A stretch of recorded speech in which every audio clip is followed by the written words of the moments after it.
ہولی مبارک. کسی بچے کے جنم دن میں جائیں اور کہیں جنم دن مبارک، برتھ ڈے مبارک. اسلام اس بات کی اجازت نہیں دیتا ہے. اسلام یہ کہتا ہے کہ ان کو ان کا تیوہار منانے دو، تم اپنا تیوہار مناؤ، ان کے تیوہاروں میں تم انٹرفیئر مت کرو، وہ تمہارے تیوہاروں میں انٹرفیئر نہ کریں، لیکن ان کے تیوہاروں میں جا کر ان کو مبارکباد دینا یہ جائز نہیں ہے. ہولی مبارک، دیپاولی مبارک. یہی چیز تو اللہ کے نبی صلی اللہ علیہ وسلم سے عرب کے کافروں نے کہی تھی. 6 مہینے آپ ہمارے معبود کی عبادت کر لیں، 6 مہینے ہم آپ کے معبود کی عبادت کر لیتے ہیں. اللہ کے نبی صلی اللہ علیہ وسلم نے فرمایا نہیں، یہ نہیں ہو سکتا ہے. انسانیت اپنی جگہ پر ہے، رحم و کرم اپنی جگہ پر ہے، لیکن یہ نہیں ہو سکتا ہے کہ ہم تمہارے خدا کی تمہاری عبادت کر لیں اور تم ہمارے. اللہ کے نبی نے دو ٹوک جواب دیا، لکم دینکم ولی دین. تمہارے لیے تمہارا دین، میرے لیے میرا دین. تمہارے لیے تمہارا راستہ، میرے لیے میرا راستہ. تمہارے لیے تمہارا طریقہ، میرے لیے میرا طریقہ. اللہ کے نبی نے فرمایا یصبح الرجل مؤمنا ویمسی کافرا. قیامت کی ایک نشانی یہ ہوگی کہ تم مسلمانوں کو دیکھو گے، صبح اٹھے گا تو مومن ہوگا، لیکن شام ہونے سے پہلے پہلے وہ کافر ہو جائے گا. یہ چناؤ ہیں بہار میں بھی چل رہے ہیں، آپ کے ادھر بھی ہوتے ہیں، آپ دیکھ لیجئے گا. یہ منظر ہمیں یاد ہے، بول دیں گے، مسجد کا چندے کا معاملہ ہے. آپ لوگوں کی کانا پھوسی ہے، ہمیں انڈیکیٹ کر دیا ہے. تو میرے بھائیوں سنیے، یہ بہت قیمتی بات بتلا رہا ہوں میں. آدمی صبح مومن ہوگا، اللہ کے نبی نے فرمایا قیامت کی نشانی ہے یصبح الرجل مؤمنا. صبح مومن ہوگا لیکن شام ہونے سے پہلے پہلے وہ کافر ہو جائے گا. ایسا کیسے؟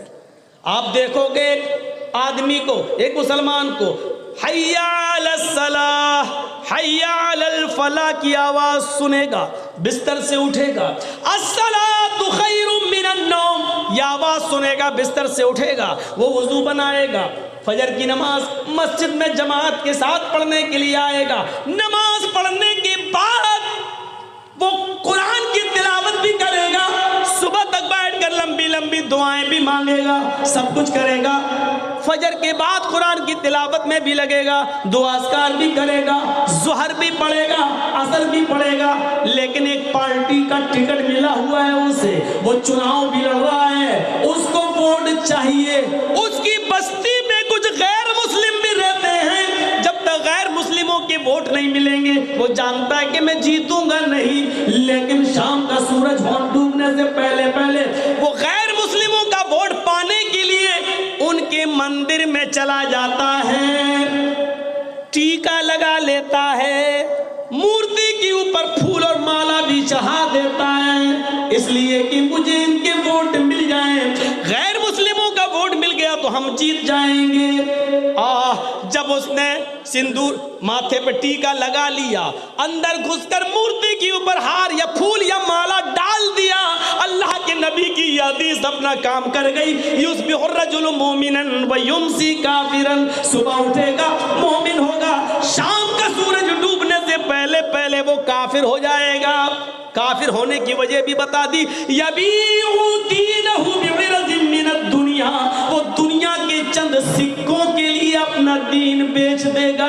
وہ دنیا کے چند سکوں کے لیے، دنیا کے چند ٹکڑوں میں وہ اپنے دین کی نیلامی کر دے گا، اپنے دین کو بیچ دے گا. یہ چیز ہے. مولوی جرجیس کیوں چناؤ نہیں لڑتا ہے؟ کیا جرجیس صاحب چناؤ لڑ نہیں سکتے؟ یا مجھے پارٹیوں کی طرف سے آفر نہیں آتے ہیں؟ لیکن چناؤ اس لیے نہیں لڑتا کہ سب سے زیادہ جھوٹ اسی میں بولنا پڑتا ہے. پارٹی نے جو کیا نہیں ہے وہ بھی کہنا پڑتا ہے کہ ہاں کیا ہے. اپنی پارٹی کی غلطیوں کو بھی پردہ ڈال کے سچ ثابت کرنا پڑتا ہے، اور ووٹ لینے کے لیے ٹیکا بھی لگانا پڑتا ہے، اور ہار اور پھول بھی ڈالنا پڑتا ہے، اور ہاتھ جوڑ کے کھڑا بھی ہونا پڑتا ہے. کیا کریں؟ یبیع دینہ بعرض من الدنیا. کافر کس کو کہا ہے؟ صرف سر جھکانے والے کو نہیں، دنیا کے چند ٹکڑوں میں اپنے دین کو بیچ دینے والے کو کافر کہا ہے. چند سکوں میں اپنا ایمان بیچ دے گا.